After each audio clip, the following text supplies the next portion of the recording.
Maka tadi ya ada bahasan zuhud dan warok di sana. Zuhud. Ya. Maka dalam Al-Qur'an Allah sering menantang kita sekalian dengan keimanan, itu dengan kadar keimanan kita. Salah satu itu lan tanal birra hatta tunfiqu mimma tuhibbun. Dan tidak akan sampai pada kebajikan yang sempurna kalian semua, kata Allah, hingga kalian menginfakkan apa yang paling kalian cintai. Nah, sekarang saya tantang ibu-ibu nih. Apa barang terbaik yang Anda miliki yang pernah Anda sodakohkan? Itu. Coba dipikir, lalu Anda sudah mendengar ayat ini, terima tantangan Allah ini. Tidak akan sampai kalian pada kebaikan yang sempurna hingga kalian menginfakkan apa yang paling kalian cintai. Dokter sudah pernah ngerjain itu? Udah, saya udah pernah. Ya tenang aja, makanya saya berani ngomong gitu kan. Apa yang dokter kasih? Wah, Masya Allah Bu.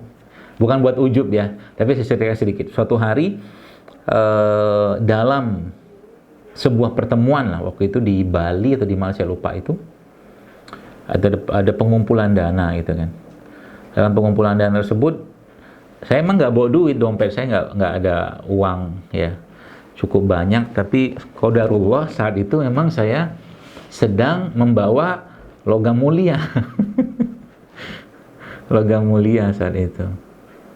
Berapa gram? Bukan 1 gram, bukan 2 gram, 100. 100 gram. Ya. Apa yang saya kerjakan? Kasih ke saat acara saat itu. Jadi akhirnya apa? Dompet saya jadi ringan. Alhamdulillah kan 100 gram berkurang. Macam itulah cakap orang Malaysia. Saya dulu sering kerap mengajar dekat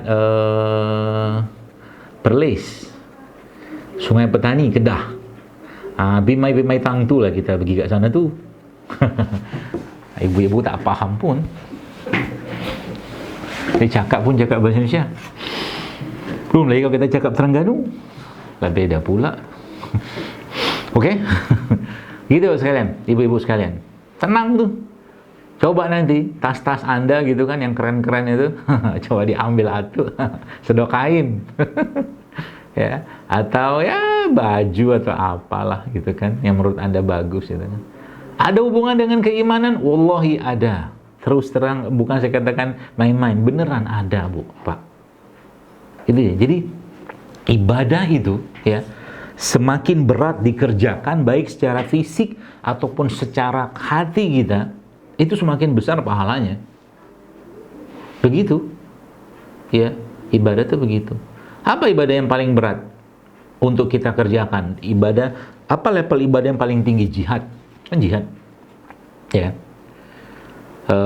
Perang ya, melawan musuh-musuh Islam. Kita di Indonesia, mungkin di Malaysia juga nggak ada. Tapi kan berat, mengorbankan semuanya, raga, harta, semua dikorbankan. Perasaan coba dikeluarkan juga di situ. Bahwa jihad apa? Haji. Haji itu gampang nggak? Siapa bilang haji gampang? Ya. Terus lagi apa lagi? Banyak tuh urutan-urutannya tuh. Sampai akhirnya salah satu yang berat itu apa? Ya sholat malam. Sholat malam tuh gampang nggak? Berat. Allah aja bilang berat. Gitu ya. Maka kayak sekarang ini ya, dengan ujian yang mungkin nggak biasa seperti sekarang ini Bapak sekalian, level keimanan itu jangan level keimanan apa tuh namanya? Roti cane menara tuh. Pernah lihat roti cane menara? Roti cane yang tinggi besar itu di kedai mamak tuh. Biasa dulu saya makan itu. Ya roti cane menara yang besar, jadi tipis gitu kan, apa nama itu? Kadang-kadang dikasih susu sama dia. Nah, iman tuh nggak boleh kayak begitu, pecah semua. Maka saatnya Bapak Ibu sekalian, Anda menaikkan level imannya ya untuk menjadi mungkin bahasa saya itu ya level iman baja ya. Dengan cara melakukan kebaikan-kebaikan atau ketaatan-ketaatan yang emang berat dikerjakan, tapi kalau Anda sudah mulai kerjakan itu, maka nanti ketika turun itu nggak enak hati. Contoh begini, udah biasa makan sedekah 1 juta, 2 juta misalkan. Ketika ngeluarin sedekah 50.000, kayaknya dikit banget gitu loh, misalkan. Gitu ya.